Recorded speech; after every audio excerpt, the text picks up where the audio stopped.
On m'a demandé de vous parler de la prise en charge de la dénutrition chez la personne âgée. Alors, c'est un sujet assez complexe puisqu'il y a des grandes spécificités. Donc, moi, j'ai choisi de le traiter dans sa globalité et pas forcément de rentrer dans les détails. D'autant plus que j'ai cru comprendre qu'en termes de public, il y avait à la fois des personnels qui interviennent au domicile, des soignants, des non-soignants, des aidants, peut-être du personnel d'établissement médico-social type EHPAD, etc. Et que Ouais. la question est très, très variable et très différente en fonction, vous allez voir, du type de personne âgée déjà, des maladies, et puis également du type de lieu de vie, on dira. Donc on va aborder les choses de façon un petit peu globale. Je vais essayer de ne pas être trop trop long et pour qu'on puisse avoir un petit temps d'échange sur la fin. Donc ça a été évoqué hier par mes collègues de Bordeaux déjà sur les causes de la dénutrition. Vous savez, la dénutrition, ça va amener généralement une perte de poids, mais en fait surtout une perte de masse et de fonction musculaire. Donc c'est une perte de chance. Et globalement, il y a trois grandes causes, enfin deux grandes causes. C'est soit on ne mange pas assez, donc on n'a pas assez d'énergie qui rentre, soit on dépense trop ou on perd trop d'énergie. Et puis souvent, c'est un petit peu les deux, en particulier dans un certain nombre de maladies. Donc je ne m'attarde pas là-dessus parce que vous l'avez vu hier. Mais comme vous voyez, moi, ce que j'ai entouré en rouge, c'est qu'on va surtout s'intéresser aujourd'hui aux apports nutritionnels, c'est-à-dire comment est-ce qu'on peut couvrir, enfin apporter suffisamment de nutriments à une personne, notamment une personne âgée qui ne mange pas ou qui ne peut pas manger suffisamment. Alors, le tableau, je ne vous le décris pas, c'est juste pour vous mettre en exergue le fait qu'en termes de dénutrition, il y a des causes qui sont multiples. Globalement, toutes les maladies exposent au risque de dénutrition et que, il va y avoir dans certaines maladies des causes de perte d'entrée, c'est-à-dire qu'on va moins manger, on peut avoir une anorexie, une perte d'appétit réactionnel. Dans certaines maladies, des causes d'augmentation des sorties et dans certaines maladies, les deux. Par exemple, on sait que dans le cancer, on peut moins bien manger parce qu'on a moins faim, parce que le moral n'est pas là, etc. Et on sait que la maladie peut en même temps exposer à une augmentation de la dépense en énergie. Donc globalement, si on ne mange pas et qu'on dépense plus, on va maigrir d'autant plus. Il y a certaines maladies qu'on connaît bien maintenant, comme la maladie de Charcot, je ne sais pas si vous connaissez, qui touche un certain nombre de personnes âgées, où on sait que dans cette maladie, il y a une perte de poids parce que souvent, il y a une augmentation de la dépense en énergie, un mauvais rendement de l'organisme. On n'en connaît pas la cause, mais c'est une des causes de dénutrition chez ces personnes. Alors finalement, qu'est-ce qu'on peut faire pour lutter contre la dénutrition? Donc, il y a un truc qui me paraît essentiel. Alors, je ne vais pas vous le détailler, je ne vais pas vous en parler précisément pour chaque situation parce que ces situations sont multiples. Mais bien évidemment que la priorité, c'est de traiter là où les causes, si possible. Je vais vous prendre un exemple très concret. Moi, je me souviens, il y a une quinzaine d'années, quand j'ai débuté mon exercice, on m'avait appelé dans un service pour une personne âgée qui avait eu un problème traumatologique et qui ne mangeait pas. Il s'est avéré que la cause a été vite trouvée, c'est qu'on avait perdu son dentier entre le service des urgences et le service de traumato. Donc sans dents, il n'arrivait pas à manger, ce brave homme. Donc à partir du moment où on a réussi à le réparer, les choses se sont améliorées. Donc ça, c'est un exemple un petit peu historique, mais globalement, vous comprendrez bien quand on est malade et que cette maladie entraîne une perte d'appétit, si on ne traite pas la maladie, on aura des difficultés à retrouver l'appétit. Par exemple, quelqu'un qui a mal, n'a pas faim, il faut traiter la douleur. Voilà. Et puis ensuite, on va voir excusez-moi, différentes techniques de nutrition pour mieux nourrir les patients, et en particulier les patients âgés. Et vous allez voir que ces techniques, on va les mettre en place de façon très progressive. Cette progressivité, elle dépend de deux paramètres, donc de la sévérité de la dénutrition. Déjà, est-ce que le patient est dénutri réellement ou pas? Est-ce que c'est une dénutrition modérée? Est-ce qu'elle est sévère? Et puis également des possibilités de prise alimentaire du malade. Est-ce qu'il mange normalement? Est-ce qu'il ne mange pas? Est-ce qu'il mange peu? Est-ce qu'il ne peut pas manger? Et en fonction, c'est un tableau à deux entrées. C'est ce tableau-là, hein, c'est les recommandations HAS 2007. Alors, il y a deux, trois petits trucs qui ont changé. Je ne vais pas vous le décrire, mais c'est pour vous expliquer. Vous voyez, globalement, quand on est en haut à gauche, c'est une situation qui est plutôt favorable. On est bien d'un point de vue nutritionnel, on mange normalement, donc c'est une surveillance simple à l'hôpital, par exemple, pour une personne âgée. Et puis, si vous voyez en bas à droite, quand on a une dénutrition qui est très sévère et qu'on a les apports qui sont extrêmement diminués, en théorie, il faudrait d'emblée passer sur de la NE. Alors, la NE, c'est la nutrition entérale, c'est une technique de nutrition artificielle dont on discutera un petit peu en fin de diaporama. Donc tout ça pour vous expliquer qu'on va avoir une prise en charge qui va être progressive et on va dire entre guillemets de plus en plus agressive, pas agressif dans le terme méchant, hein, mais invasive, euh, quand les gens vont être dénutris sévèrement. Donc les techniques de nutrition, donc d'abord on privilégie toujours les apports par la bouche, comme vous pouvez le constater sur le dessin. Donc c'est une prise en charge diététique, avec éventuellement la mise en place ou non de compléments nutritionnels oraux. Donc ce sont des produits de faible volume, riches en énergie, donc je vais vous parler un petit peu. Ensuite, lorsque ça ne suffit pas, on peut discuter de nutrition artificielle, y compris chez le sujet âgé.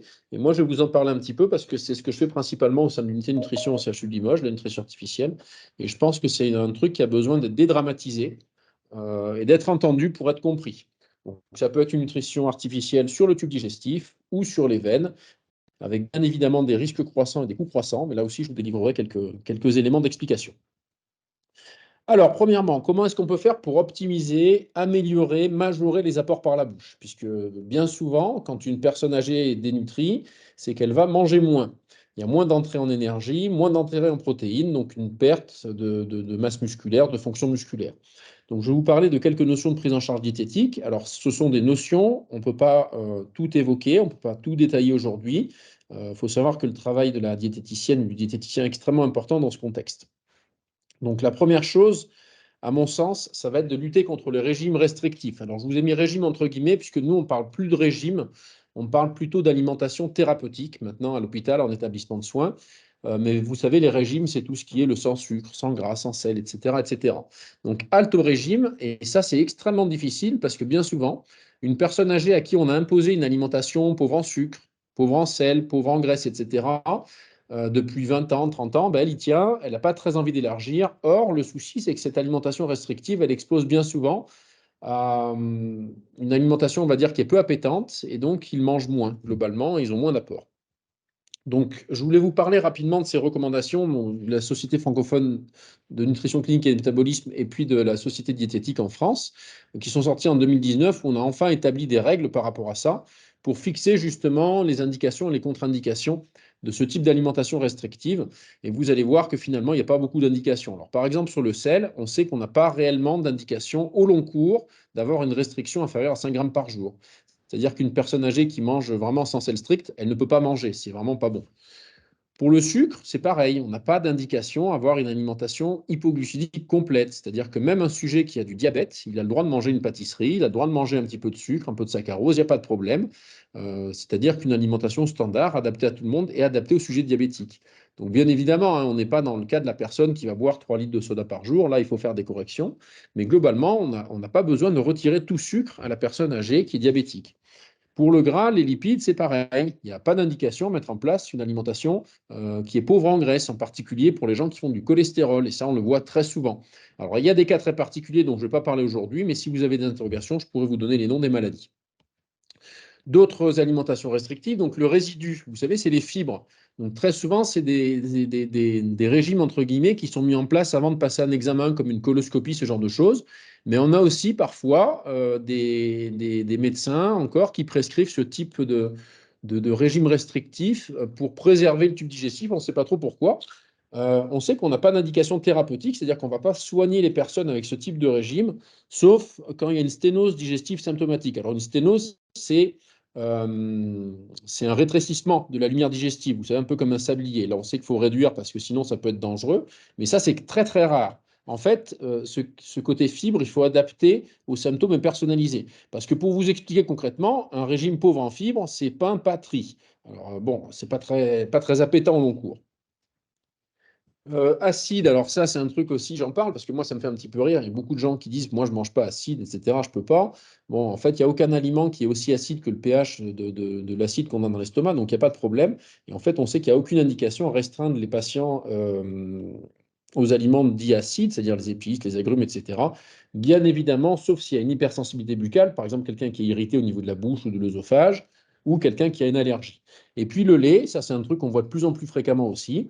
On n'a pas d'indication à avoir une éviction stricte de tous les produits laitiers, y compris chez les patients qui ont des intolérances au lactose, puisque l'intolérance au lactose, c'est-à-dire au sucre qu'on a dans le lait, en fait, cette intolérance, elle va être très variable d'un individu à l'autre. Et un grand nombre de patients qui sont intolérants au lactose, ils vont tolérer certaines formes de produits laitiers qui sont pauvres en lactose, comme par exemple le fromage, le beurre, la crème, etc. Et si on enlève tout ça, ben forcément, on enlève des calories et ça expose au risque de dénutrition. Donc ça, c'était la parenthèse régime. Ensuite, la deuxième chose, c'est qu'il faut essayer d'augmenter l'apport en calories et en protéines. Parce qu'il faut bien comprendre que quand on a affaire à une personne âgée, qui est en institution, par exemple, dépendante en EHPAD, donc fatalement, qui va avoir plusieurs problèmes de santé, ils n'ont pas forcément très faim. ils vont avoir des difficultés alimentaires. Et même une personne âgée au domicile qui va, par exemple, sortir d'hospitalisation après un problème de santé aiguë, comme une bronchite, une pneumonie, ce genre de choses, va pas avoir faim. Donc, ça va être difficile pour eux de manger en quantité importante. Donc, il va falloir proposer des aliments qui vont être, entre guillemets, rentables d'un point de vue alimentaire, c'est-à-dire qui vont apporter beaucoup d'énergie sur des petites quantités. Alors là, je vous ai mis quelques exemples, hein, c'est les viennoiseries, les quiches, la charcuterie, etc. Alors ça, c'est des choses, en fait, qui vont être riches en matières grasses, et les matières grasses apportent beaucoup d'énergie dans l'alimentation. Et puis, un enrichissement avec des œufs, etc., va pouvoir également rapporter des protéines. Alors justement, on peut également proposer ce qu'on appelle un enrichissement de l'alimentation. Et l'enrichissement, ça consiste à rajouter dans l'alimentation usuelle des denrées riches en énergie ou en protéines qui ne vont pas augmenter le volume de cette alimentation, mais par contre qui vont augmenter de façon substantielle l'apport en énergie et en protéines. Par exemple, ça va être ajouter une cuillère de crème fraîche dans la soupe, casser un œuf dans la soupe, etc. Ça ne va pas augmenter le volume de votre bol de soupe, par contre, ça va rajouter des calories ou des protéines en plus, et ça permettra à la personne de manger quelque chose de petit, mais qui soit rentable, entre guillemets, pour son corps. Donc, quelques exemples d'enrichissement salé. Donc, ça, c'est une vieille diapo, mais qui est toujours d'actualité. Vous voyez, par exemple, le potage, on peut mettre du gruyère râpé, de la crème fraîche, de la poudre de lait, etc. Donc, il y a plein de possibilités pour enrichir l'alimentation. C'est des choses qui peuvent être faites à l'hôpital, en institution, mais également sur le domicile, par les personnes qui peuvent intervenir auprès des sujets âgés. Je pense que cette notion d'enrichissement, elle a été évoquée un petit peu hier, j'ai entendu sur le webinaire, avec en particulier la notion de demi-part au sujet âgé, mais proposer des demi-parts plus fréquentes et plus riches. Voilà. L'enrichissement sucré, même principe, un poudre de lait, du sucre, du miel, du jaune d'œuf, etc., etc. Il y a des fiches qui existent là-dessus. Moi, je pourrais vous donner des liens pour télécharger ce truc-là si vous le souhaitez. Ensuite, le troisième point, ça va être modifier le rythme ou la fréquence des prises alimentaires. Parce qu'il faut bien comprendre que quand on a affaire à une personne âgée qui n'a pas faim, qui a un souci de santé, qui a mal, qui a autre chose, qui a une raison de ne pas avoir faim, c'est très difficile de leur dire qu'il faut manger plus au moment du repas, quoi, parce que le volume, il il va pas rentrer. En revanche, fractionner les repas, c'est-à-dire proposer des repas plus petits, plus fréquents, ça peut être une bonne façon de lisser les prises alimentaires sur la journée et d'avoir un résultat équivalent à ce que vous, qui n'êtes pas personne âgée, vous pourriez prendre en 3 fois par jour. Donc ce fractionnement, ces collations, ça peut se faire la journée, y compris la nuit. Moi, à titre personnel, je crois beaucoup aux collations nocturnes, parce qu'on a souvent des personnes âgées qui ont tendance à se lever la nuit 1 ou 2 fois pour aller aux toilettes, par exemple, et qui peuvent grignoter un petit quelque chose à ce moment-là, voire prendre un complément nutritionnel, on en parlera un petit peu après, en fractionné, ça peut aider. Et puis ça permet ensuite, souvent, quand ils fractionnent la nuit, de limiter cet intervalle nocturne de jeûne, parce que quand ils vont jeûner pendant plus de 12 heures, vous savez comment c'est, enfin, en tout cas, moi je parle pour l'hôpital. À l'hôpital, c'est un petit peu comme pour les poules, on dit, hein, c'est un mauvaise image, mais ils mangent le soir à 18 heures et puis ensuite ils vont remanger à 9 heures le matin. Donc ils vont rester sur une période de jeûne très très importante et ça expose au risque de dénutrition. Pour les boissons, c'est pareil, hein, parce qu'il y a le problème d'hydratation qui peut être là. C'est petit, mais souvent, c'est toujours plus facile que de prendre des grands verres d'un coup. Donc, vous voyez, je vous reparle des recommandations, mais tout ça pour vous dire que cette notion de enrichissement et cette notion de fractionnement, elle a également été marquée dans ces recommandations officielles. Donc, il y a d'autres conseils, hein, concernant les apports par la bouche à ne pas oublier. Donc, on ne va pas rentrer dans ces détails-là, mais bien évidemment, c'est prendre en charge les problèmes de déglutition. Je pense que vous le savez, mais les troubles de la déglutition, c'est des problématiques pour avaler qui exposent les patients, les résidents, les personnes à des risques de fausses routes respiratoires, hein, c'est ce qui est le plus grave, ils peuvent s'étouffer. Et ça peut concerner un certain nombre de sujets âgés, en particulier en institution, puisque c'est souvent secondaire soit des maladies neurologiques, par exemple maladie de Parkinson, ce genre de choses, soit des maladies neurovasculaires, donc des accidents vasculaires cérébraux, etc., soit par exemple des séquelles de cancer, ORL, etc. Donc on a un certain nombre de sujets âgés qui peuvent être atteints de ce type de troubles. Et dans le meilleur des cas, on peut proposer des mesures de positionnement, des adaptations de texture, en passant sur des textures plus sachées, mixées, lisses, etc. Donc on ne va pas rentrer dans ces détails, mais il y a possibilité d'avoir des évaluations un peu plus exhaustives de la déglutition qui permettent de mettre en place ce type de mesures-là, à la fois en termes d'adaptation des textures ou éventuellement d'utilisation de matériel spécifique, comme en haut, vous pouvez voir un verre à encoche nasale qui peut être utile pour la prise de boisson, par exemple. Et puis, un truc important, quoi, c'est les aides humaines. Les aides humaines, les aides matérielles, c'est absolument essentiel, puisque si vous avez, par exemple, une personne âgée qui mange moins, puisqu'elle va avoir des difficultés de préhension de ses couverts, sachez qu'en termes d'ergothérapie, il y a possibilité de mettre en place des choses avec des couverts adaptés. On peut aussi avoir des personnes qui n'arrivent pas à tenir leur assiette avec une assiette qui va glisser de la table. Donc, on a des assiettes qui sont potentiellement adhésives à la table, etc. Il faut penser à tout ça. Et puis, les aides humaines, bien évidemment, qui est extrêmement important. Quelqu'un qui ne peut pas couper sa viande, il faut lui faire. Quelqu'un qui ne peut pas porter la fourchette à la bouche, mais qui n'a pas de difficulté de mastication, de déglutition, on peut l'aider. Et ce n'est pas toujours évident parce que les aides humaines, malheureusement, on en manque. Et puis enfin, bon, d'autres conseils qui paraissent assez évidents, mais c'est laisser chaque personne, résident, patient, manger à son rythme, puisque chaque personne ne va pas forcément manger à la même vitesse en fonction de sa pathologie, de ses habitudes. Mettre l'accent sur le plaisir et susciter l'envie de manger, donc ça, c'est soigné en termes de présentation, ce genre de choses. C'est vrai, quand on voit parfois arriver à l'hôpital dans des barquettes, certains moulinés ou mixés, c'est pas très appétant.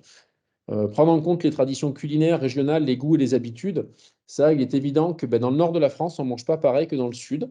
Et par exemple, sur certains patients, résidents, tout ça, qui sont expatriés d'origine étrangère, ils ne vont pas avoir les mêmes traditions culinaires que nous.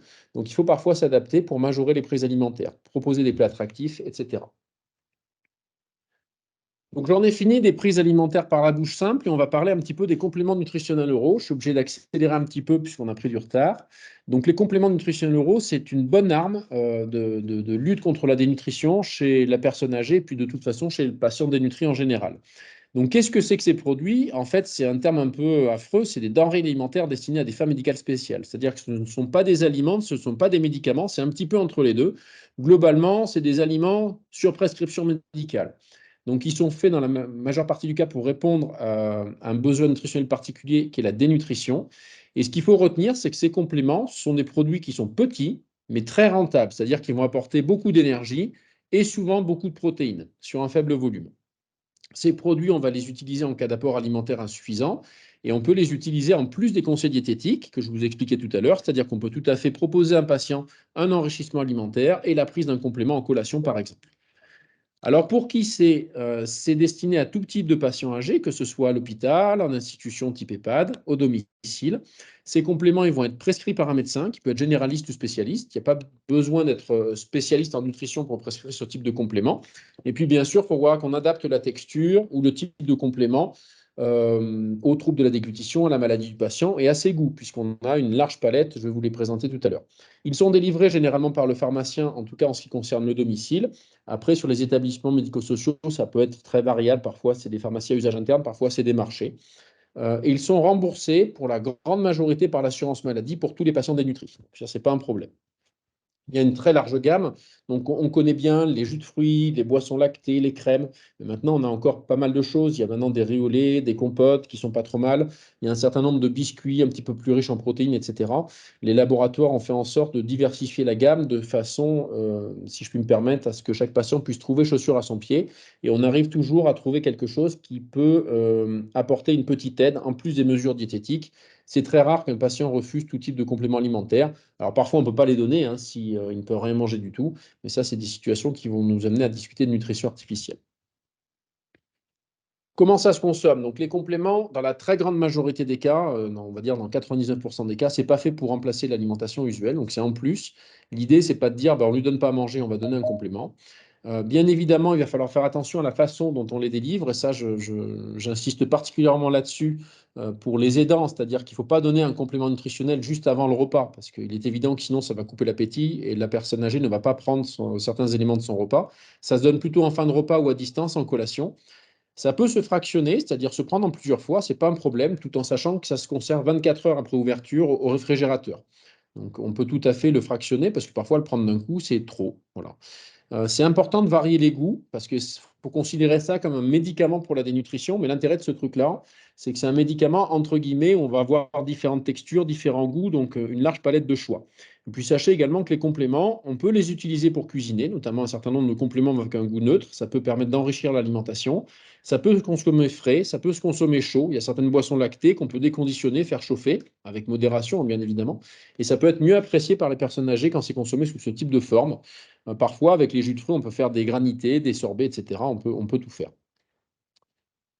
Alors, le dernier point qu'on va évoquer, puis on va passer un petit peu de temps là-dessus, c'est ce qu'on appelle la nutrition artificielle. Donc, moi, je voulais vous parler de ce truc-là, parce que vous allez voir, je pense que c'est sous-utilisé chez la personne âgée. parce que probablement que c'est méconnu. On va émettre certaines hypothèses. Et donc, cette nutrition artificielle, elle va arriver après, quand les autres mesures ne sont pas efficaces ou pas possibles. Et donc, on va parler de nutrition artificielle entérale surtout. Donc, c'est l'alimentation sur sonde, sur le tube digestif, et d'alimentation parentérale, alimentation par voie veineuse.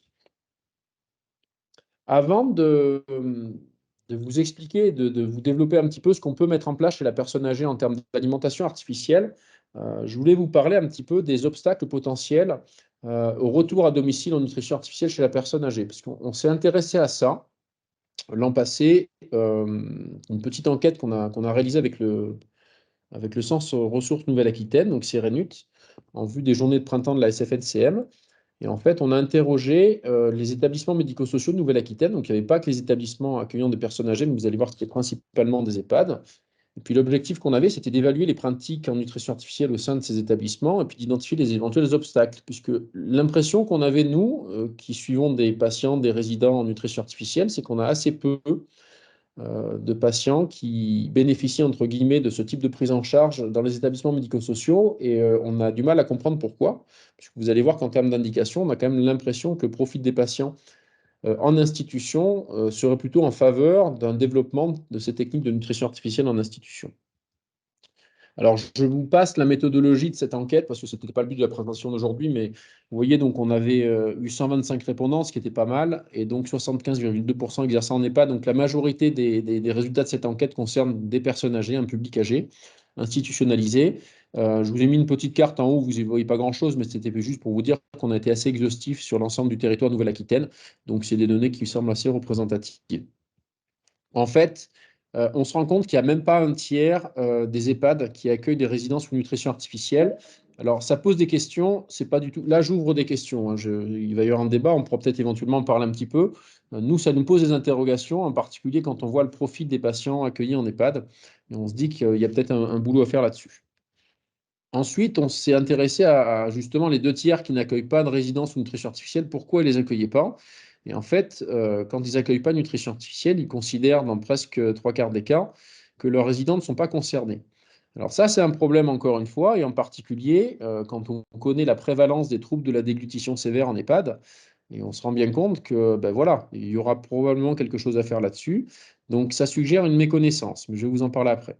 Et puis, on s'est aussi rendu compte qu'il y a un certain nombre d'établissements médico-sociaux, encore une fois, ce n'est pas un reproche que je fais, c'est juste un constat, qui refusent ou qui ne prennent pas ce type de résidents pour des raisons financières. Et ça, il y a probablement une problématique en termes de financement de cette nutrition artificielle sur les établissements médico-sociaux. Si on revient sur la globalité en fait, des 125 répondants, près de 60% d'entre eux, donc 6 sur 10, considéraient que leur personnel n'était pas suffisamment formé. Donc on se rend bien compte qu'il y a un déficit d'information et un manque de formation, d'information, de connaissances vis-à-vis de cette technique de nutrition. Et ce déficit d'information, il va amener à de l'appréhension et à de la crainte, puisque dans près de 65% des cas, plus de 6 fois sur 10, le personnel, il a peur de ces techniques-là. Donc ça veut dire qu'il ne les connaît pas. Parce que je vais vous dire, il n'y a pas forcément de quoi avoir peur quand on maîtrise bien une nutrition sur sonde. Ça peut être relativement aisé. Et je pense pour ma part que c'est probablement plus facile de mettre une nutrition sur sonde que de faire manger quelqu'un qui a des troubles de la déglutition majeure et qui risque de faire une fausse route respiratoire à chaque bouchée. L'obstacle majeur qui était déclaré, c'était l'absence d'infirmiers la nuit au sein de la majorité de ces établissements. Et là aussi, ça suggère une méconnaissance. On va en parler un petit peu, puisque, à mon sens, ce n'est pas du tout un obstacle à la prise en charge. Donc, pour parler de la nutrition artificielle, elle est probablement sous-utilisée chez la personne âgée, et puis il y a de multiples obstacles à sa mise en place. Donc, on pense qu'il y a une grosse crainte, alors à la fois des patients, des résidents, du personnel, parfois des familles, mais aussi une réticence des soignants, par méconnaissance. Et puis, malheureusement, chez le sujet d'un certain âge, c'est souvent vécu comme un acharnement, et ça, c'est un truc que j'ai un peu du mal à comprendre en tant que médecin nutritionniste. Je vais vous faire un parallèle après, vous allez comprendre pourquoi. Il y a aussi probablement une problématique d'obstacles liés au coût. Ça, on ne pourra pas trop en débattre aujourd'hui. Alors voilà, ce n'est pas utilisé pourtant. Quand vous avez un handicap visuel, voilà, si vous avez, vous y voyez moins, ben, qu'est-ce qui se passe? On vous met des lunettes, on peut vous opérer maintenant, il y a des choses qu'on peut faire. Et ça choque personne, c'est tout à fait normal. Si vous avez une baisse de la fonction auditive, si c'est possible, on va vous proposer un appareil auditif, ce qui paraît tout à fait logique, de façon à ce que vous soyez en capacité de communiquer, parfois des opérations, etc. Si vous cassez la margoulette, que vous cassez le col du fémur, que vous ne pouvez pas marcher. Oui, il y a une question? Non? Quelqu'un n'a pas coupé son micro, mais peu importe. Quand on a une baisse de la fonction motrice, par exemple, si on s'est cassé le col du fémur, transitoirement, on va être en fauteuil roulant, on va proposer des béquilles. On ne va pas laisser la personne âgée ramper par terre pour se déplacer. Et paradoxalement, quand on a une perte ou une baisse de la fonction alimentaire, on a des difficultés à proposer une nutrition artificielle. Et pourtant, voilà, on est sur le même type de perte de fonction ou de handicap, entre guillemets. Donc, c'est des choses un peu qu'on a du mal à comprendre, nous, en tant que professionnels de la nutrition. Alors, la première question, c'est de savoir, est-ce que la nutrition artificielle, elle est possible chez la personne âgée? Oui, tout à fait. Alors, il y a bien évidemment des moments où on ne va pas pouvoir le faire. Par exemple, lorsque ces personnes âgées vont avoir des troubles neurocognitifs sévères, ce qu'on appelait avant les démences. Là, on sait qu'on va être délétère parce qu'il y a des risques de complications ou des troubles comportementaux avec du risque de manipulation de matériel et de complications en rapport avec la nutrition. Bien évidemment, il faut que la personne l'accepte, qu'on lui ait expliqué, qu'on lui explique le bénéfice attendu de cette nutrition. Et puis, si les conditions de vie le permettent, que ce soit sur un établissement médico-social ou au domicile, puisque vous allez voir qu'il y a un certain nombre de prérequis, en particulier quand on fait de la nutrition par voie veineuse, il faut quand même qu'il y ait un environnement qui soit propre. Est-ce que cette nutrition artificielle est utile chez la personne âgée? Alors oui, donc je ne vous ai pas cité les sources, mais on sait que ça lutte contre la dénutrition et que ça va améliorer l'état nutritionnel.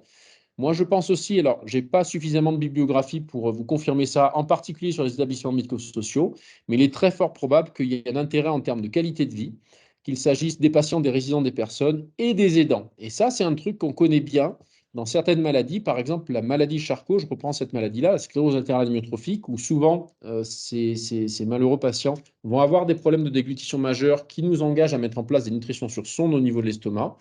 Et on sait que la mise en place des sondes, elle ne va pas forcément améliorer leur survie, par exemple, mais elle améliore la qualité de vie des patients et des aidants. Parce que quand vous êtes aidant et que vous donnez à manger à quelqu'un qui s'étouffe à chaque repas, je vous garantis que ce n'est pas évident, quoi. Donc le fait de pouvoir faire différemment et de ne plus avoir cette anxiété à chaque prise alimentaire, eh ben, c'est une amélioration de la qualité de vie. Il est très fort probable que pour la personne âgée, ce soit identique. Est-ce que la nutrition artificielle remplace complètement l'alimentation usuelle? Alors, pas nécessairement, parce que ça, c'est souvent une question qu'on a quand on propose ça au sujet âgé. C'est-à-dire qu'elle peut être totale dans certains cas, je vais vous en parler après. C'est-à-dire que des fois, les gens ne peuvent pas manger parce qu'il y a une contre-indication, donc on va faire une alimentation artificielle totale. Mais le plus souvent, elle est complémentaire d'une alimentation insuffisante pour passer un cap, par exemple, sur 2, 3, 4 semaines. Est-ce que cette nutrition artificielle est définitive? Pas nécessairement, c'est-à-dire que le plus souvent, elle est transitoire, avec une durée plus ou moins longue selon la situation. Parfois, c'est pour une très longue durée, voire toute la vie. Ça va dépendre des maladies qui vont affecter les patients, et là aussi, je vais vous détailler ça un petit peu plus tard.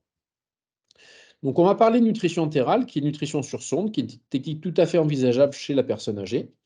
Donc, qu'est-ce que c'est que la nutrition entérale? En fait, c'est le moyen d'apporter de l'alimentation au niveau du tube digestif sans passer par la bouche à l'aide d'une sonde. Donc, c'est une méthode qui est physiologique. Moi, ce que j'explique aux patients souvent, c'est que le bon Dieu nous a fait un tube digestif pour digérer. Les veines, c'est pas fait pour ça. Donc, c'est quelque chose de naturel, qui est assez peu risqué, qui est relativement simple à mettre en place et qui est adaptatif, dans le sens où on peut faire un peu ce qu'on veut en termes d'alimentation. On peut passer un peu le matin, un peu le soir, la nuit, etc. Ça dépend vraiment du profil des patients. Et l'objectif de cette alimentation, c'est pallier une fonction orale défectueuse. Globalement, vous avez un handicap alimentaire, entre guillemets. On va vous appareiller avec cette sonde-là ou de maintenir des apports suffisants. Alors, c'est pour qui? C'est trois situations principales. Soit le patient n'a pas faim, donc on peut avoir une perte d'appétit. Par exemple, on a mal, on a un traitement pour un cancer qui coupe l'appétit, etc. Transitoirement, on peut avoir recours à cette nutrition artificielle. Ou ce n'est pas possible de manger parce que ça bloque. Donc là, je vous prends l'exemple de quelqu'un qui va avoir un cancer au niveau de l'œsophage. Ben, il mange, mais ça passe pas. Donc il va falloir passer plus bas. C'est pas parce que c'est bloqué au niveau de l'œsophage dans le tuyau qui descend jusqu'à l'estomac qu'on peut pas mettre quelque chose au niveau de l'estomac. Ou les apports sont dangereux ou contre-indiqués. Et l'exemple, c'est quelqu'un qui va avoir des troubles de la déglutition avec des fausses routes respiratoires, par exemple après un accident vasculaire cérébral. Le corollaire à tout ça, c'est qu'il faut que le tube digestif fonctionne, c'est-à-dire que ce qui rentre sorte bien et qu'il n'y ait pas de problème de tube digestif bouché, par exemple. La nutrition entérale, c'est fait pour lutter contre la dénutrition et la déshydratation. C'est un choix après une information éclairée et en aucun cas c'est une contrainte. Donc cette diapositive, je l'ai mise volontairement. On m'a dit plusieurs fois qu'elle était choquante. Vous voyez en bas à droite, je pense que les gens du Sud-Ouest reconnaissent tout à fait cette technique. La nutrition entérale, ce n'est pas ça. La nutrition entérale, c'est fait pour nourrir quelqu'un qui ne peut pas s'alimenter suffisamment ou qui ne peut pas s'alimenter du tout. La nutrition entérale n'est pas du gavage, comme on peut le pratiquer sur les animaux pour se délecter de son foie gras pendant les fêtes. Donc ça, c'est vraiment un truc important parce que la façon dont on va exprimer le besoin de mettre en place cette nutrition à un patient, à un résident, à une famille, si on utilise ce type de terme, ben, tout de suite c'est péjoratif et c'est refusé. Je voudrais vous parler rapidement des voies d'abord qu'on utilise. On peut utiliser soit des sondes qu'on va passer au niveau de la narine, les sondes nasales quand on va faire des courtes durées, ou soit on va mettre en place des sondes au niveau de la paroi abdominale, ce qu'on appelle des sondes de stomie, quand ça va être pour des plus longues durées. Ça, c'est pour les gens qui ne connaissent pas, qui ont peut-être déjà vu ce type de dispositif et pour vous expliquer pourquoi on met plutôt l'un ou plutôt l'autre. Les sondes nasogastriques qu'on utilise pour dédramatiser les choses, vous voyez la photo, ce sont des sondes qui sont extrêmement souples. Si certains d'entre vous dans l'auditoire ont déjà été opérés du ventre, peut-être qu'après l'intervention, vous avez eu une grosse sonde dans le nez pour vidanger votre estomac. Ça n'a strictement rien à voir avec ça. Ce sont des sondes qui sont extrêmement fines, en silicone, qui ne sont pas douloureuses, qu'on pose avec une anesthésie locale, donc c'est des techniques qui sont très aguerries. Il n'y a pas de problème particulier. Concernant les sondes qu'on peut utiliser au niveau du ventre, principalement c'est la sonde de gastrostomie. Je ne détaille pas, mais globalement, si vous voulez, on va faire une deuxième bouche au niveau de l'estomac. Et ça, c'est des choses qu'on va pouvoir proposer à des personnes âgées, par exemple, qui vont avoir fait un accident vasculaire cérébral, qui vont avoir un problème de déglutition majeur, qui n'auront pas de troubles cognitifs associés, qui vont conserver une autonomie, mais il va falloir les appareiller de cette façon pour qu'ils puissent continuer à avoir des apports en énergie et en protéines. Je vais vous parler pour finir un peu de nutrition par perfusion, nutrition parentérale, et ça va aller beaucoup plus vite parce que vous voyez, c'est une technique de nutrition qui est beaucoup plus difficile à mettre en place et qui doit, à mon sens, rester exceptionnelle. Néanmoins, elle est tout à fait envisageable chez la personne âgée. Alors, cette nutrition parentérale, c'est apporter des aliments par toute autre voie que digestive, c'est-à-dire l'alimentation par la bouche, ça ne passe pas, les compléments non plus, la nutrition entérale non plus. Donc, il va y avoir certaines situations où on va devoir nourrir ou hydrater par les veines. Elle se fait généralement par voie veineuse, hein, on ne parle pas de voie sous-cutanée. C'est une technique qui, malgré les idées préconçues des soignants, est très difficile à mettre en place. Alors, excusez-moi, il y a une coquille orthographique. Et pris en charge totalement par l'assurance maladie lorsqu'elle est faite au domicile. C'est une technique qui est extrêmement risquée, en particulier en termes de risque d'infection, donc de septicémie. Mais parfois, cette technique, elle est nécessaire. Voilà. Je vais vous présenter les situations où elle est nécessaire. Elle doit rester exceptionnelle, mais par exemple, il y a des situations où on ne peut pas utiliser son intestin. On peut avoir ce qu'on appelle une occlusion, un obstacle, c'est-à-dire l'intestin, il est bouché. Bon, ben, c'est bouché, quoi. Je veux dire, quand vous mangez, ça ressort par la bouche parce que ça ne passe plus. Dans ces cas-là, il faut trouver une solution. Donc, dans certaines de ces situations d'occlusion, la nutrition parentérale peut être une solution. On peut avoir des situations où on a des diarrhées extrêmement sévères ou des vomissements incoercibles. Alors ça, c'est plutôt souvent des situations transitoires, lors de la mise en place d'une chimiothérapie, par exemple, ou autre, où on peut avoir recours à une nutrition parentérale transitoire. La grosse partie d'indication de la nutrition entérale, c'est lorsque l'intestin est insuffisant, c'est-à-dire lorsque vous mangez, mais que vous ne disposez plus de suffisamment de longueur d'intestin pour absorber ce que vous avez pris. Par exemple, après une chirurgie digestive où malheureusement on a dû vous retirer un très gros bout d'intestin. Ça, c'est des gens qui peuvent avoir un intestin très court avec une poche, de recueil ou pas d'ailleurs. Et dans ces cas-là, il va falloir les nourrir en plus par les veines. Et enfin, on peut utiliser cette technique d'alimentation par les veines si les autres techniques ont été inefficaces, ça peut arriver, ou mal tolérées, ou refusées. Après, refuser, après avoir donné des explications claires par une équipe convaincue. Parce qu'il est évident que pour la nutrition sur sonde, si vous allez voir un patient âgé, que vous lui disiez, si vous ne mangez pas, je vais vous gaver, il va refuser. Donc ça, ce n'est pas une bonne indication de mettre une perfusion dans les suites. Vous voyez, il faut utiliser les bons termes.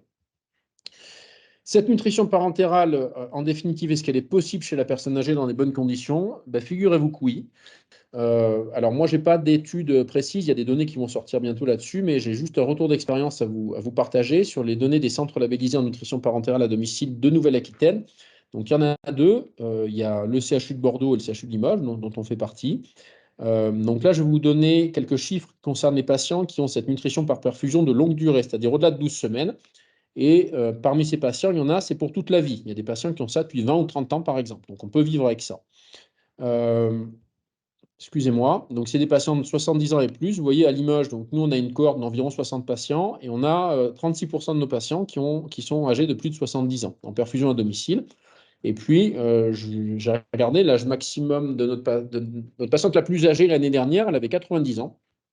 Et elle a vécu avec une perfusion de nutrition à la maison au domicile pendant 8 mois avant sevrage, c'est-à-dire qu'on l'a sevrée. C'est une dame qui avait un problème de vascularisation du tube digestif. Donc, quand elle mangeait, elle avait des douleurs terribles, elle avait des diarrhées terribles et elle était trop dénutrie pour que les chirurgiens puissent lui proposer un geste de revascularisation. On l'a nourrie pendant 8 mois par les veines avant que le geste soit fait. Elle a été opérée et maintenant elle est tout à fait autonome. C'est une dame à 90 ans, elle continue à conduire. Donc, c'est une réussite. Donc, on peut le faire. Et puis, vous voyez, les données du CHU de Bordeaux sont à peu près similaires. Donc, je remercie le docteur Poulneau du Centre Labellisé de m'avoir donné ça. Ils ont également 36% de leurs patients qui ont plus de 70 ans. Donc, on peut le faire dans des bonnes conditions, c'est tout à fait possible.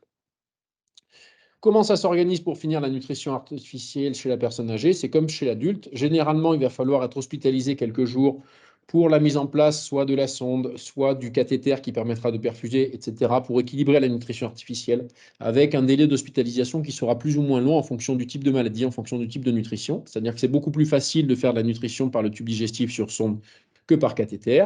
Les manipulations à l'hôpital, c'est les infirmières qui le font, mais sachez que dans un certain nombre de cas, on peut quand même éduquer le patient et l'entourage, en particulier pour la nutrition sur sonde, qui est une technique qui ne nécessite pas une asepsie stricte, mais juste des précautions d'hygiène de base. Et après, à domicile, le patient ou le résident, la personne peut rentrer, elle n'est pas seule, puisqu'elle va être suivie par un centre spécialisé, et elle va être encadrée au domicile par un certain nombre d'intervenants, en particulier un prestataire de santé distributeur de matériel qui va fournir le matériel, mais également assurer la formation des intervenants et le relais entre le médecin prescripteur et le patient ou le résident. Parfois, on peut avoir recours à des situations, à l'hospitalisation à domicile en cas de situation complexe. Et puis, sachez qu'au domicile, les manipulations sont faites par une infirmière, c'est remboursé à 100% par l'assurance maladie, mais on peut éduquer des patients. Nous, dans notre cohorte, on a beaucoup de patients âgés en nutrition sur sonde, sur gastrostomie par exemple, et c'est parfois le conjoint ou le fils ou la fille qui s'occupe de faire le branchement, le débranchement de la nutrition, parce qu'on les a formés, parce qu'ils souhaitent contribuer à ces gestes et parce que pour eux, c'est important. Donc, ce n'est pas du tout un obstacle, il faut encore s'adapter au profil des personnes. J'en arrive à la fin, donc juste pour vous expliquer pourquoi on veut privilégier la nutrition sur sonde à la nutrition par perfusion. Tout simplement parce que globalement, la sonde lantérale, c'est beaucoup plus simple en termes de procédure. Il n'y a pas besoin d'asepsie stricte, il n'y a pas besoin de gants stériles. Les techniques sont simples alors qu'en perfusion, c'est très complexe. La nutrition entérale, il y a assez peu de complications, en particulier d'infections, tandis qu'il peut y en avoir beaucoup en nutrition parentérale sur voie veineuse. On peut facilement autonomiser les patients et les aidants en nutrition sur sonde. Le suivi est simple, ça coûte assez peu cher et les complications sont minimes. Pour vous donner quelques chiffres de coûts sur le coût au domicile, alors là, je parle de coût au domicile hors institution. Hein. Je n'ai pas les chiffres, moi, sur les établissements médico-sociaux type EHPAD, par exemple, mais une nutrition entérale totale, tout compris, à domicile, donc nutrition sur sonde, c'est 500 à 800 euros par mois, y compris quand on parle de soins infirmiers, etc. Et ça peut monter jusqu'à 7 000 euros par mois pour une nutrition par perfusion très, très spécialisée. Donc, c'est aussi une des raisons pour lesquelles on y va par palier. Il n'y a pas que l'indication, il y a aussi la question de coût et de risque. Et puis voilà, j'en arrive à la fin. Pour finir, le plus important, à mon sens, c'est comment ça se passe. C'est-à-dire, quelle que soit la façon de prendre en charge la personne âgée qui est dénutrie, qu'il s'agisse de règles diététiques, de compléments, de nutrition artificielle, le plus important, c'est de réévaluer, de savoir ce qui se passe, de savoir si on est efficace, si on n'est pas délétère. Donc la réévaluation, ça va être l'efficacité. Donc ça, je pense que ça a été évoqué hier, c'est-à-dire l'état nutritionnel, comment est le poids, est-ce que la personne marche mieux, est-ce qu'il y a une meilleure fonctionnalité, est-ce qu'elle se lève mieux de sa chaise, etc. Donc je passe assez rapidement là-dessus. Et puis, autre point de réévaluation, pardon, c'est la tolérance, surtout pour la nutrition artificielle, qui est une technique beaucoup plus risquée. Donc, en nutrition entérale, la tolérance, c'est quoi? On regarde si le transit est bon, est-ce qu'il n'y a pas de diarrhée, est-ce qu'il n'y a pas de constipation, est-ce qu'il n'y a pas de reflux qui expose à un risque de pneumopathie, est-ce qu'il n'y a pas de douleur abdominale? Et puis en nutrition parentérale, c'est les dépistages de tous les signes de complications, par exemple la température, l'état d'hydratation, etc. Ce n'est pas le sujet du jour, mais tout ça pour vous dire l'importance de cette réévaluation pour voir si on est efficace, si on n'est pas délétère. Je vous remercie pour votre attention. Je me suis permis de vous rajouter ces petites photos parce que nous, on pense que pour améliorer la prise en charge de la dénutrition en général et en particulier chez les sujets âgés, une des pistes, c'est de former les jeunes soignants. Donc ça, c'est des ateliers de simulation qu'on fait avec l'IFSI du CHU de Limoges sur la pose de sonde nasogastrique. Et vous voyez qu'il y en a un certain nombre d'étudiants qui nous ont réclamé de s'auto-sonder. Donc ils l'ont fait, ce n'est pas nous qui leur imposons. Et ça a permis de dédramatiser les choses. Vraiment, c'est très important. D'autres types de simulations qu'on met également en place, ça, c'est sur des soins de sonde de gastrostomie sur mannequin, ce qui permet également de dédramatiser les choses auprès des aidants, très très souvent. Voilà. Pour terminer, sachez que sur le site du Centre Ressources Nouvelle-Aquitaine, il y a un certain nombre de fiches conseils qui peuvent vous aider dans la prise en charge de la dénutrition de la personne âgée, à la fois en termes de dépistage, pas de diagnostic, mais plutôt de dépistage et de prise en charge concernant l'enrichissement, l'alimentation thérapeutique, la prise des compléments, etc., etc. Je vous remercie pour votre attention. Merci à vous, docteur Faïmondi. Alors, il y a eu quelques questions dans le chat, je vais vous les reprendre. au début de votre intervention, il y a eu une question sur comment favoriser la prise alimentaire chez un patient âgé souffrant de mycose buccale. Ben, en fait, déjà, la première des choses, c'est qu'il faut traiter la mycose buccale. Voilà. C'est ce qu'on a dit. Le premier point, c'est traiter la cause. C'est-à-dire que si on ne traite pas la cause, il y aura toujours des difficultés. Moi, je ne suis pas un spécialiste de la traitement de la mycose buccale. Il y a différentes armes thérapeutiques. Après, quand on a une mycose buccale, à ma connaissance, souvent, on peut avoir des difficultés enfin, qui sont liées à des douleurs, par exemple. Donc, il va falloir éviter les aliments douloureux. Par exemple, je vous parlais tout à l'heure des aliments acides, ce genre de choses, ça peut être douloureux transitoirement, tant que la mycose n'est pas traitée. Il faut parfois éviter les choses qui vont être granuleuses, les aliments chauds, ce genre de choses. Après, c'est de la spécificité, mais il faut s'adapter à chaque personne. Voilà. Mais je pense que la priorité, c'est traiter la mycose. Voilà. Ok, merci. Une autre question, alors qui vient d'une diététicienne qui travaille en EHPAD où il n'y a pas d'orthophoniste et qui pose la question du diagnostic de PIPO. Ah, Oui, le test de deux pipeaux. ouais, test de PIPO, pardon. Et qu'est-ce qu'elle veut alors sur le test de deux pipeaux? En lien On avec le- la déglutition, c'était quand vous parliez des problématiques de déglutition, quelle est, voilà, la question est pas plus précise que D'accord. ça. Alors, le test Qu'est-ce de qu'on deux fait pipeaux, du diagnostic de PIPO, oui, quoi? alors c'est un test diagnostic qui va vous renseigner sur l'existence de troubles de la déglutition. On peut faire un test. Alors, pour expliquer aux gens, un test de deux pipeaux, par exemple, on peut le faire. C'est la prise d'une certaine quantité de liquide dans un verre et on va voir s'il y a une fausse route d'emblée ou s'il va y avoir une modification de la voix ou une voix gargouillante, ce genre de choses, qui va nous orienter vers l'existence d'un trouble de la déglutition. Et après, on peut faire des tests de deux pipeaux titrés, c'est-à-dire avec différentes quantités, différentes textures, pour optimiser au mieux. Ça, c'est des choses un petit peu spécialisées. C'est généralement fait par des professionnels, des orthophonistes. En fait, en théorie, n'importe qui peut le faire, mais il faut bien garder à l'esprit que si vous avez déjà quelqu'un qui, à chaque prise hydrique ou chaque prise alimentaire, fait des fausses routes ou a des fuites alimentaires par le nez, la bouche, etc., c'est peut-être pas une bonne idée d'aller lui faire un test de pipeau pour provoquer les choses, quoi. Voilà. Mais je pense effectivement que c'est très important et que les problématiques de déglutition sont sous-dépistées en établissement médico-social. Mais il y a des choses qui vont arriver bientôt là-dessus, je pense, en termes d'aide. Ok. Une autre question liée à la partie concernant l'alimentation entérale. Quel débit préconisez-vous en alimentation entérale afin d'éviter toute déshydratation? Alors, une question très Alors, technique. en fait, il y a deux questions en une. C'est-à-dire que le débit n'a strictement rien à voir avec l'hydratation, qu'on soit bien d'accord. Donc, pour expliquer, parce que je ne vous ai pas développé, l'alimentation entérale, on va passer des poches. Généralement, ces poches, enfin, c'est des poches qui sont reliées à la sonde nasogastrique ou de gastrostomie à l'aide d'une tubulure et qu'on va passer à un débit constant avec une pompe.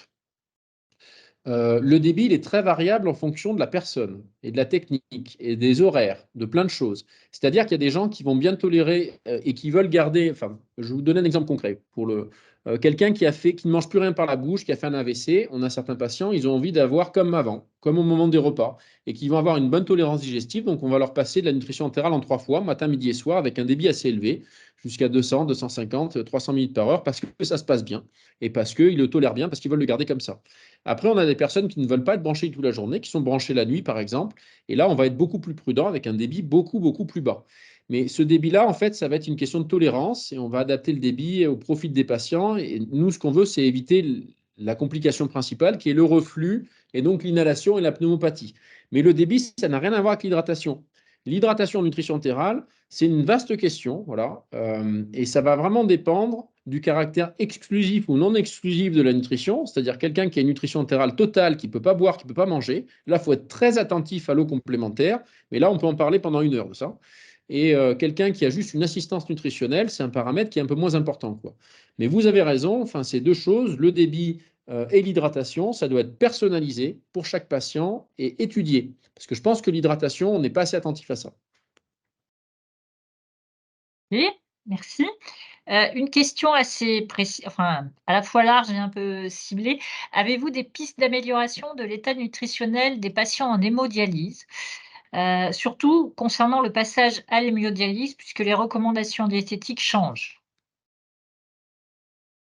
Alors honnêtement, moi je vais être franc avec vous, là je vais botter un peu en touche parce que c'est un domaine qui me dépasse. Je ne suis pas du tout spécialisé en nutrition et dialyse. C'est un truc vraiment très spécifique. On sait que par contre, l'insuffisance rénale terminale, le patient dialysé est à très très haut risque de dénutrition. On sait que le patient, lorsqu'il est dialysé, qu'il a un rein qui ne fonctionne plus du tout, le côté restriction des apports protidiques, etc., ce n'est plus du tout une problématique. Voilà. Il y a différentes techniques pendant l'hémodialyse. On peut faire de la nutrition parentérale pendant la dialyse, ce qu'on appelle la nutrition parentérale perdialytique. Mais nous, on a de plus en plus de patients dialysés qui ont des alimentations entérales complémentaires sur sonde. Ça marche bien. Souvent, on est bloqué par le problème du volume, notamment chez les patients qui vont prendre beaucoup de poids, beaucoup de masse hydrique entre les séances de dialyse. Et donc là, on a recours à des produits un peu concentrés.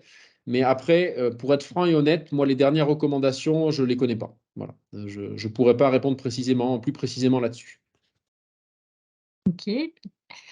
Alors, il y a pas pour l'instant du moins d'autres questions dans le chat. Moi j'en avais une, qui reprend un peu ce que vous avez dit au début de votre présentation sur le fait qu'il faut lutter contre les régimes restrictifs, sans sel, Mmh. sans gras, sans sucre et cetera. Comment, à votre avis, on pourrait faire, notamment au domicile? Est-ce que c'est de la formation des professionnels du soin, donc par exemple des aides à domicile, de l'éducation des personnes elles-mêmes, des aidants, q comment on pourrait parce que je pense qu'aujourd'hui, effectivement, on sait que les personnes âgées, elles sont très attachées à «leur régime» entre guillemets et que quand elles ont mangé pendant longtemps sans sel, parce qu'à un moment, elles faisaient peut-être de l'hypertension ou qu'elles avaient un problème de autre, heu, voilà, quelle serait la pédagogie à faire sur ce sujet-là? Alors, je pense que la réponse, elle est dans votre question, puisque vous avez tout évoqué, en fait. Il y a à la fois une problématique de personnes âgées elles-mêmes, parce que souvent, vous savez, ils ont la tête dure, hein. Oui, bah, oui. Ils veulent pas, hein. On leur dit, il faut faire différemment. Ah mais non, non, non, non, on m'a dit de faire comme ça depuis 20 ans, moi je veux garder ça, donc c'est pas facile. Mais bon, là, les habitudes vont changer petit à petit, puis quand on explique, les gens comprennent. Après, je pense que la pédagogie, elle passe en premier lieu par la formation des professionnels de santé. Parce que ces recommandations, vous voyez, ça fait maintenant 4 ans qu'elles existent, et en fait, elles ne sont pas connues. Elles commencent à être connues en établissement de soins via les comités de liaison alimentation-nutrition, via le fait il peut y avoir des établissements où il y a eu des restructurations par des groupes de travail au niveau des cuisines, etc., ce qui a permis de diminuer très fortement la mise en place de ces restrictions à l'hôpital. Et quand les restrictions ne sont pas mises à l'hôpital, enfin, ne sont pas introduites, elles ne sont pas forcément reconduites au domicile, vous voyez. Donc, je pense que ça passe par le biais de ça, déjà, de la formation, de la sensibilisation du personnel. C'est pas facile parce que les collègues médecins, des fois, c'est pas facile, que ce soit à l'hôpital ou nous. Enfin, je sais que par exemple, je prends l'expérience du CHU de Limoges.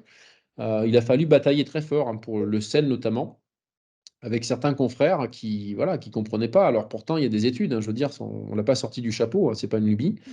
Avec le sucre aussi, parfois, c'est compliqué. Et puis, figurez-vous qu'on a parfois une très grosse réticence des infirmiers. Des infirmiers qui, à l'époque, ont appris dans les IFSI, il y a 20 ans, 30 ans, le sucre, poison, etc. Ça, c'est très, très compliqué. Donc, je pense que les choses elles vont s'améliorer dans les années qui viennent en termes de pédagogie, puisque maintenant, on arrive à former les jeunes. C'est ce que je vous montrais sur la diapo, sur Mmh. les simulations de sondes. Alors ça, c'est un des aspects, mais par exemple, à l'IFSI, au CHU de Limoges, on intervient, on leur fait un cours spécifique justement sur ces alimentations restrictives. Donc maintenant, les plus jeunes sont sensibilisés au fait que ça sert à rien. Mais les soignants les plus âgés, c'est compliqué. Et puis, il y a le problème de la médecine générale, quoi. Voilà. Moi, je suis issu de la médecine générale. Je suis médecin généraliste de formation. Et le médecin généraliste, on lui demande maintenant de se former à tout, de tout savoir, de tout faire, quoi. Le souci, c'est que vous comprenez bien qu'un médecin généraliste qui est en fin de carrière, il ne se forme pas à tout, il n'est pas au courant de toutes les dernières recos. Et quand il a expliqué toute sa vie à ses patients qui avaient mangé sans sel, sans sucre, etc., ben, c'est compliqué pour lui de revenir en arrière. Et ben, parfois, on a des discours contradictoires. Donc, je crois que voilà, le terme, c'est pédagogie. Et ces Mmh. pédagogies, maintenant, il va falloir prendre les gens en début de formation. Et je pense malheureusement, pour ceux qui sont déjà sur le terrain, le mal est fait pour certains, quoi. Mais on y arrive, rassurez-vous. Il y a des améliorations. Il y a des Oui, améliorations. bah, c'est des changements Voilà. d'habitude, c'est toujours compliqué. C'est compliqué, c'est compliqué. Voilà. Très bien, bah, je n'ai pas vu d'autres questions dans le chat. Écoutez, je vais vous remercier, docteur, pour cette présentation qui a visiblement bien intéressé et accroché les participants. Donc je répète, hein, que comme on a enregistré ce webinaire, on va évidemment le rediffuser, sur les réseaux et on enverra la présentation à tous les participants, qui étaient connectés, aujourd'hui. Voilà, merci beaucoup. Très Merci à bien, je vous tous. remercie à vous et j'espère que ça aura permis de dédramatiser un certain nombre de points. et en particulier les questions de nutrition artificielle, que ça aura été entendu parce que je pense on doit progresser là-dessus. Merci pour votre invitation. Merci à vous. Au Au revoir. revoir.